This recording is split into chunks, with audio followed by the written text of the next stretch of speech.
prieks, ka tu pieslēdzies. Tiešām ir liela interese tevi tieši intervēt no visiem influenceriem, ko es zinu. Būs tieši daži jautājumi, tieši tīri priekš sevis arī, kas man tiešām pašai interesē, jo es studēju mārketingu.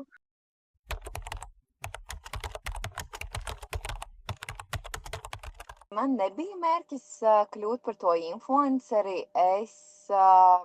Man vienkārši bija kā tāds hobijs vai brīvā laika nosišana, filmēt kaut kādus video no kaut kāda tīņa vecuma. Man ļoti, ļoti uzrunāja tie visi radošie procesi. Es pabeidzu arī koledžu. Vienkārši tiku vienā TikTok šovā, ko veido Elīna Pakalna ar Aleksu Stepanovu. Ieguvu zināšanas, nostiprināju jau to, ko es zināju, un jo filmēt es jau kaut ko mācēju, TikTok es pārzināju. Tā TikTok šova es sapratu, kā strādā TikToks tieši. Vienkārši mani pamanīja uzņēmums, kas ir EHR, tur man piedāvāja darbu, bet es jau paralēli pirms es tiku EHR, es jau savā profilā kaut ko sāku darīties vēl visām manām studijām, jo man likās, es iešu iekšā zobārstniecībā un kļūšu par higienistu, un tas hobijs kļuva arī par darbu. Mija darbojās ar kaut kādu darba piedāvājumu kādā uzņēmumā, un tad arī profils sāka augt, un tad mēs esam tas tā.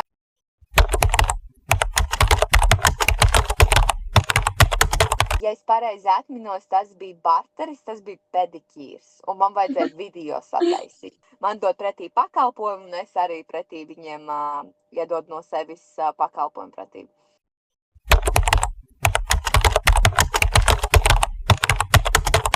Tas bija sanāk gadus 2,5 atpakaļ kaut kur, jā, 2,5–3 gadi kaut kur tā. Nu, tu diezgan tālu esi tikus par šiem gadiem. Ja, tas ir maz laiks, man liekas, 2,5 gadi. Bet es teiktu diezgan adekvāts termiņš. Gribu kļūt par kvalitatīvu satura veidotāju. Nenotiek ātri. Ja tu gribi ilgtermiņā saglabāt auditoriju un ilgtermiņā palikt cilvēkiem atmiņā, tad tur ir jāiegulda laiciņš.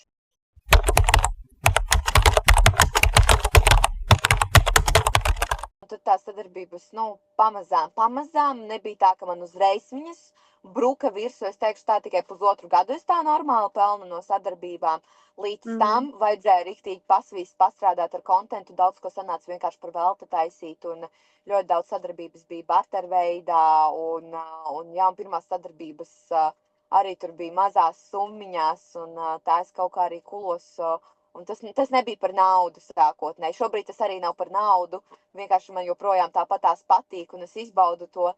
Ka tu vari apvienot savu hobiju un pelnīt vēl ar to. Tas ir labākais, kas var būt, man liekas. Jā, visiem iesaku.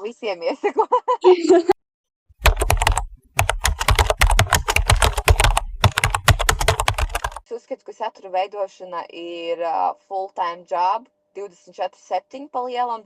Tas, ko cilvēki redz sociālos tīklos, tā ir ļoti minimāla daļa no manas ikdienas. Sanāk rauties no agra rīta, kā visiem cilvēkiem. Es ceļos 8:30, 10 man jābūt darbā, lai arī uzņēmumam veidotu saturu, un līdz kaut kādiem 4–5 esmu tur.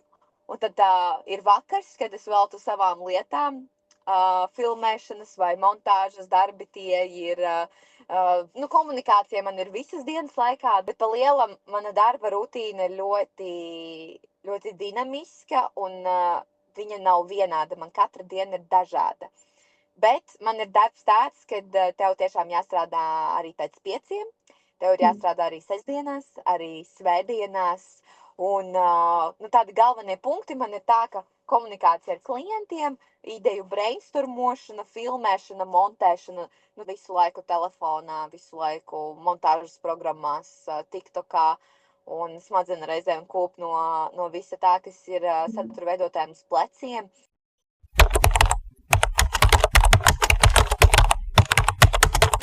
No malas izskatās diezgan vienkārši. Viņi tikai skraida ar telefonu apkārt un tā tālāk. Ziniet, es gribētu tiem bļaustītājiem iedot izmēģināt vienu dienu influenceru dzīvē. Es domāju, viņš mainītu ļoti ātri savas domas, bet aiz tā stāv ļoti liels stress, ļoti daudz stundas montāžā, filmēšanā, plānošanā. Kā šie godīgi ir vienkāršāk iet uz darbu, atstrādāt savas stundas un tad laimīgam iet mājās. Šī industrija, diemžēl, prasa to, ka tas būs tavs lifestyle.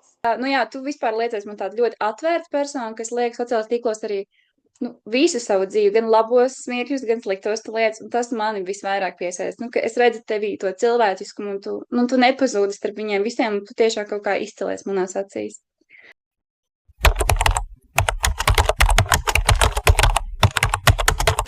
Jā. Man šobrīd arī es neteikšu, ka es jūtos labākajā punktā. Viss man ir kārtībā, vienkārši man šobrīd ir tāds svarīgs posms, kad man ir jāizkristalizē, no kā man atteikties, jo pa daudz ir, teiksim, 2 reizes gadā noteikti. Tā ir vai nu radošā krīze, vai pa daudz ir sakrājies, jo reizēm ir tādi intensīvāki periodi, kad pēkšņi visiem vajag šitā ten video, visu, un tad tu vienkārši raujies dienu naktī. Bet, protams, izdegšana arī ir bijusi.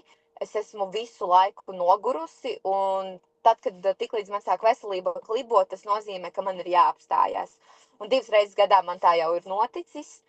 Tīri tādēļ, ka nespēju apstāties vai nevaru noķert to laukumu, kad ir pa daudz. Tā mīlestība un deksme par darbu ir tik reizēm bīstama, kad, lai vai cik tu ļoti mīlētu savu darbu, ir jāspēj nošķirt atpūta, iedot savam organismam vienkārši atkal pārstartēties. Baterija ir pilnīgi izsēdusi no tā, ka tev ar visiem jākomunicē gan online, gan klātienē, un visu laiku jābūt tādam aktīvam, dzīvespriecīgam, un reizēm tu vienkārši no tā nogursti.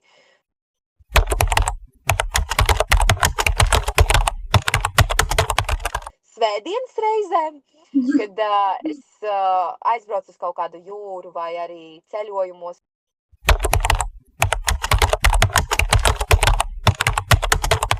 Viena laikam, jā.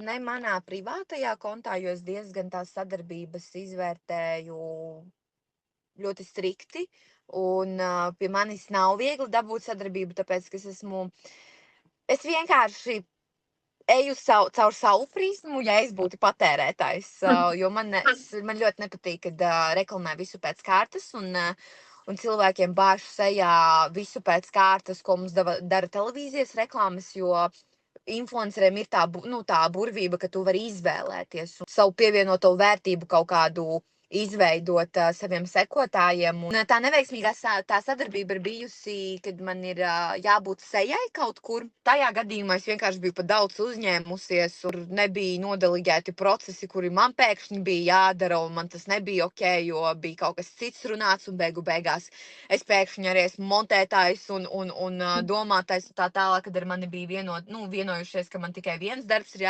jādara, ka es esmu seja un es veidoju jums to saturu, kad mani filmē.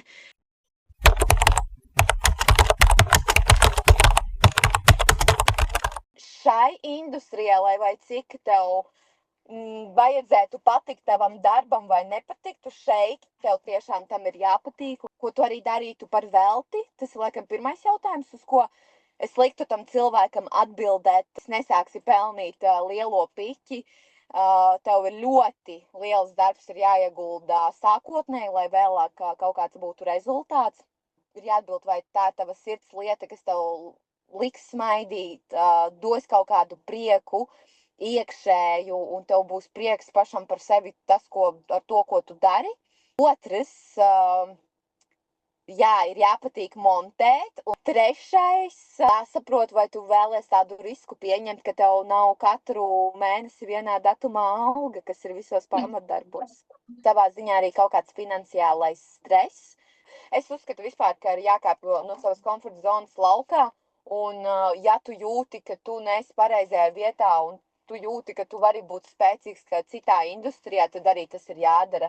Dzīve ir pārāk īsa, tas ir galvenais, esi tu pats. Un tad, kad būšu veca, tad arī varēšu sēdēt reāli. jaunības maksimālisms, tad tas ir, manuprāt, jāizmanto jebkuram jaunietim, lai vai kādu industriju viņš grib izvēlēties, darba jomu, ir jāizmanto tā visa enerģija. Tavā gadījumā, kas nospēlē kaut kā, es jūtu enerģiju no tavas puses. Es gribu to ēpastu kaut kā man, jo es esmu ļoti arī uz enerģijām cilvēks, jā. Ekonomikas un kultūras augstskolā taču mācies, vai ne? Jā. Jā, nu tas man bija tāds. Un es ar šo augstskolu arī jau sadarbojos gandrīz 2 gadus. Un man bija tāds, nu labi, nu revot kaut kur arī nospēlēt tādas lietas. Jā.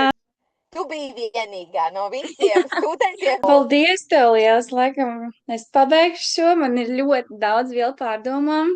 Šis man daudz ko deva. Paldies, ka tu pieslēdzies vispār, un es tiešām novērtēju.